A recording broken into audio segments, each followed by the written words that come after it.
Rebels, welcome to the Rebels Edge. We're on the post NVIDIA earnings high right now, but will it last or will it turn into a hangover? Right now, the market is making that decision. Also, find out why Geoff Garbacz of the Rebel Squeeze play is riding with Michael Burry in the Palantir trade. All that and more next.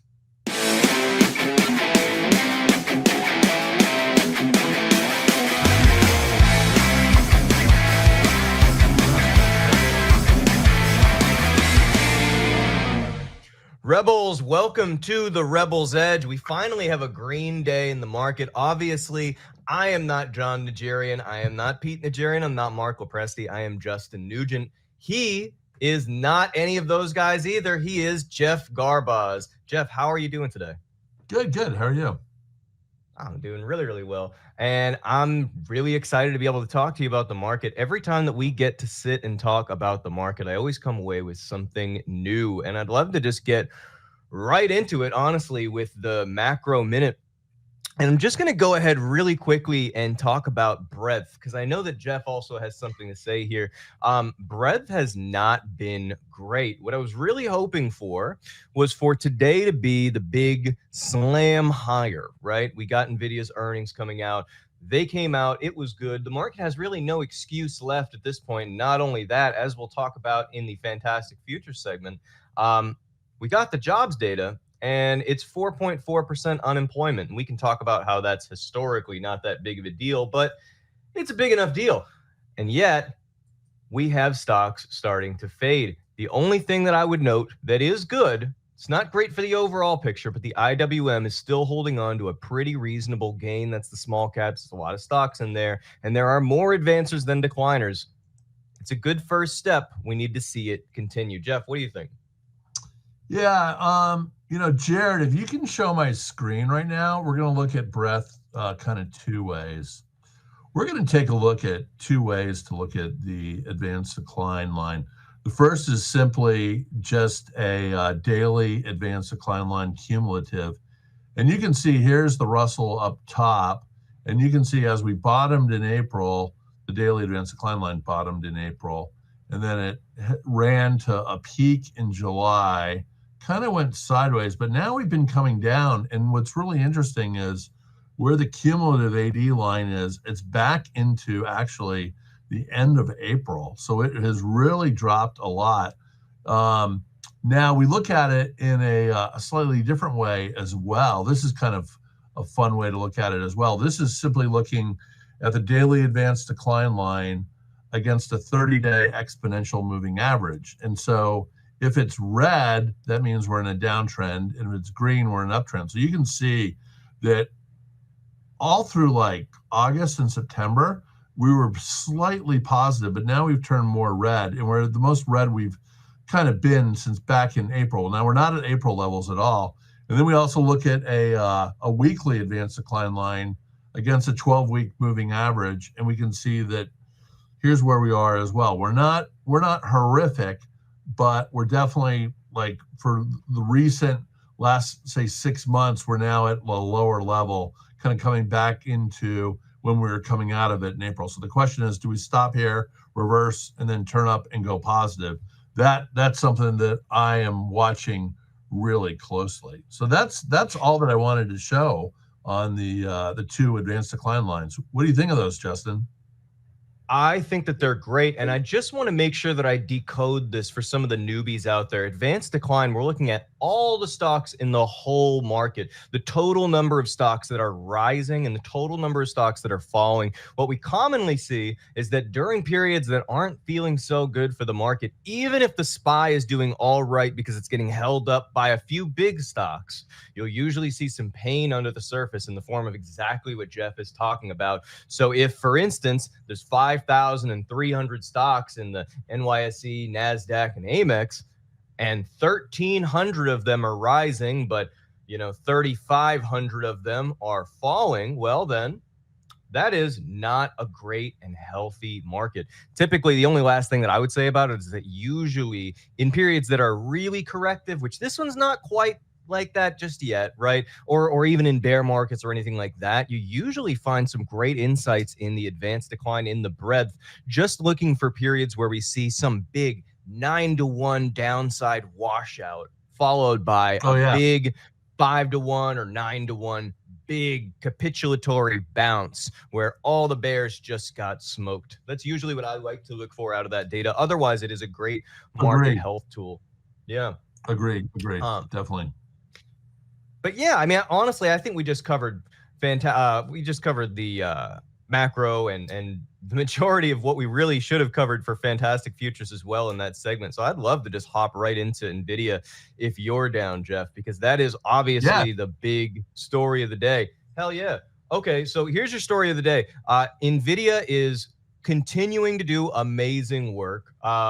Regardless of what people say, they are a massive name and yet continue to come out and just swing for the fences. They beat their guidance almost every time. They beat EPS, they beat revenue, they cut these deals, they're doing great. They are still not holding on to the big gain that they had from today. Not all the way, but they are posting an incredible quarter. We did have UOA in this as well. It is the type of UOA that you probably either wanted to take long term, which a bunch of those were in the leaps, or you wanted to take short term and just get right out of right at the open, which is something that we've also been talking about quite a bit, taking that short term profit and funneling that right into the leaps. Geoff, what was your take on NVIDIA?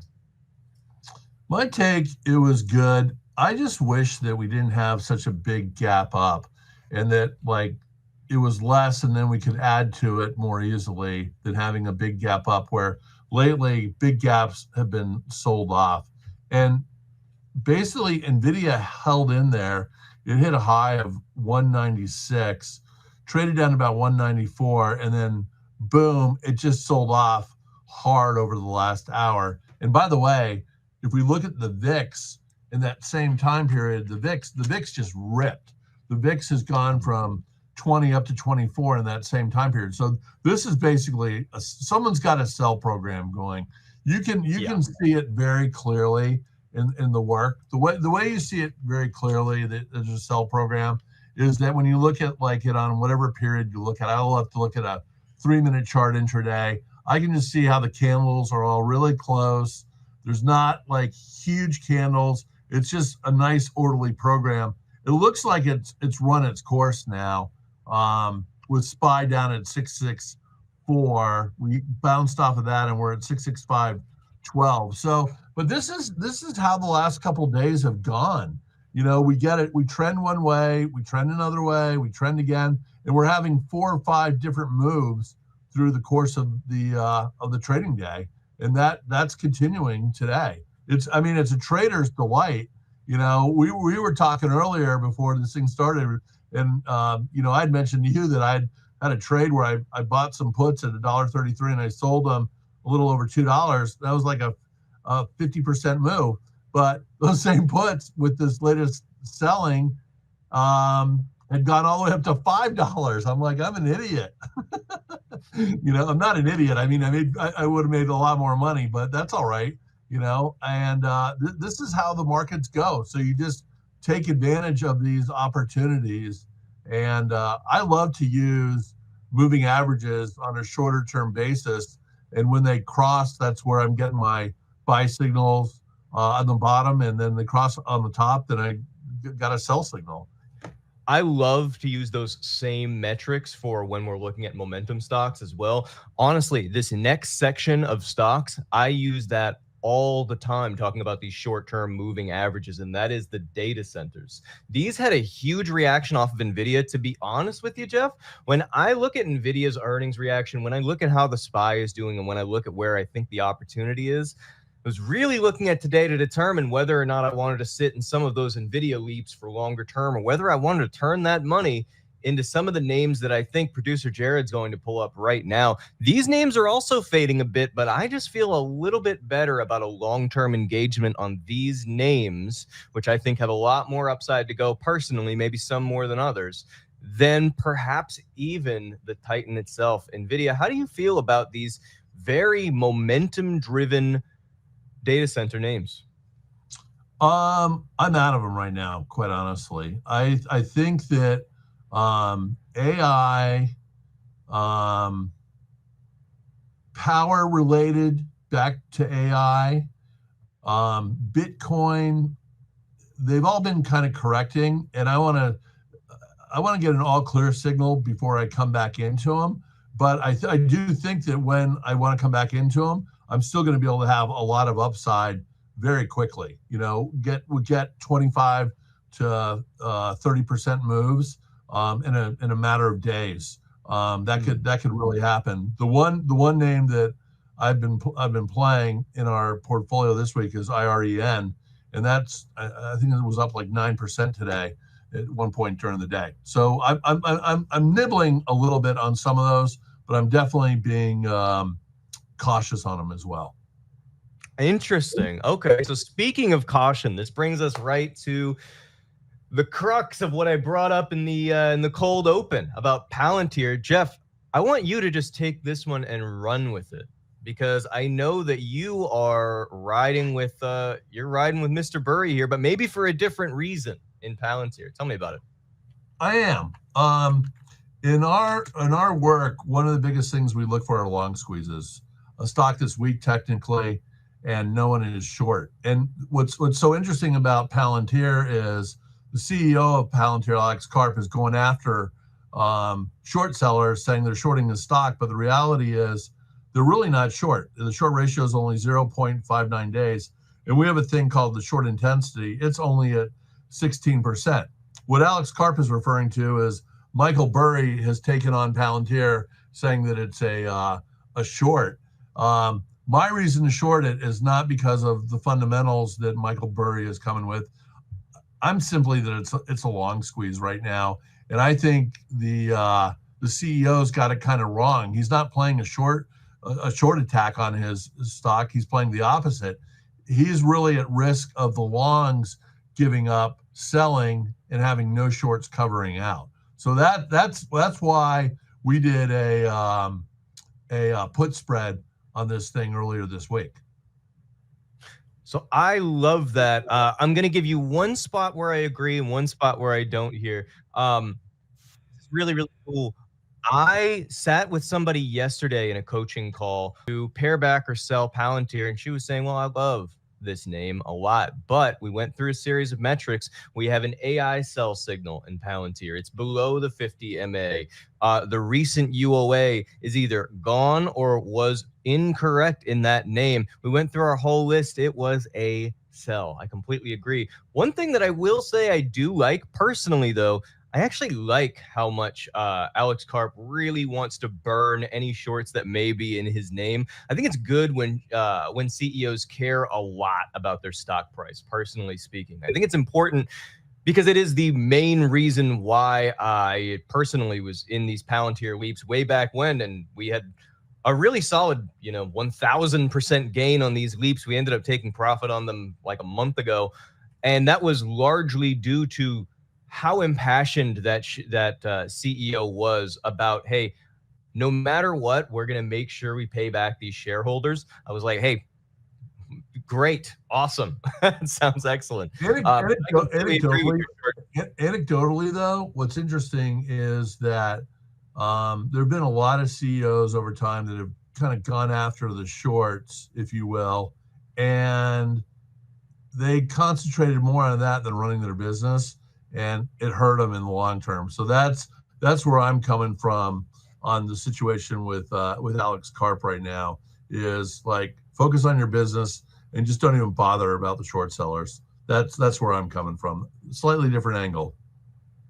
Totally fair enough. Hey, regardless, your put's working out. Now, tell me what you're thinking and what you're doing here in BIIB. Out of all the names we've talked about today, this is the one that I know the least about, and I would love for you to give me the rundown and tell me what's your directional take on this name. Well, it's been a dead stock for a pretty good period of time, and what's interesting is the shorts have been climbing back into this thing since June, and it's now got a decent short ratio, 3.62 days to cover. It's got 95% short intensity, and we really like the stock. It just cleared At the end of September, it cleared the 65 and then the 200-day moving average. And I just like it. It's moving up and the shorts aren't giving up. And if we look at a longer term chart of it, we can see that when we look at a weekly, once it just cleared 170, then it's like 180. And this thing peaked back in 23, the spring of 23 at $310. So I kind of feel like 190 is doable by the time that my calls would ultimately expire. They're out several months. So I got some time and the stock is running. And what I love is that one of the better well-known hedge fund managers is a guy named Stanley Drucker who worked for Soros. And then he ran Duquesne, and now he's got a family office set up. And he's been moving into to biotech. So that goes along with the short squeeze. Someone who is adept at picking sectors to be in. Yeah, I love Stanley Druckenmiller. He's one of my all-time favorite investors, and I love his sentiment and a lot of the things that he teaches as well. So totally agree. Even though I don't know all that much about BIIB, if Stanley's in it and Geoff is in it, then I like it. Now, on that same note, Geoff, we usually do sports here, but I told you at the beginning of this before we got live that I'd love to do something a little bit different. So we're going to do a rapid fire segment. I'm going to start spitting out some stocks. To those of you at home, I've not told Geoff what these are. And Geoff, if you don't know what the stock is, it's okay. Yep. You can just say pass, don't care, whatever. But this is a rapid fire buy, sell. Buy it, sell it. You ready, Geoff? Sure. All right, we're going to start out easy. NVIDIA, buy it or sell it? Buy. Okay. Tesla, buy it or sell it? Sell. Plug Power, buy it or sell it? Sell. Ondas Holdings, the drone maker, ONDS, buy it or sell it? Buy. Ford, buy it or sell it? How about hold it? It's not really a buy. It's more a hold. I'd hold if I owned it, I'd stay with it, but I wouldn't be a buyer of it right here. I'd hold it. Okay, 3 more. Apple, buy it or sell it? Buy it. BMNR, Bitmine, buy it or sell it? I would just avoid it, and I'm looking to buy it. So I'm gonna hedge that one too. Okay, no problem. Actually, two more. SoFi, buy it or sell it? I love SoFi. Me too. I like it. And lastly, crude oil, buy it or sell it? I'm willing to buy it here. I'd be a buyer right here. Interesting, Geoff. Okay. Why don't we flip it and I do the same thing to you? How about we do that? You ready? All right. Okay. Yep. I'm down. Okay. First one, NVIDIA. Buy it. Plug. Sell it. ONDS. Buy it soon, but not yet. Ford. As you said, I'd avoid it. I wouldn't do either. Apple. Buy it and then buy it again. BMNR. Buy it one day. SoFi. Buy it a third time. There you go. USO. Sell it. And anytime there's a pop, just keep selling it. Can I give you a couple more stocks that you didn't give me? All day, Geoff. Let's try this one first. CRSP. CRISPR. Oh my God. For the very, very long term, buy it, but I would never trade this. Okay. Amgen.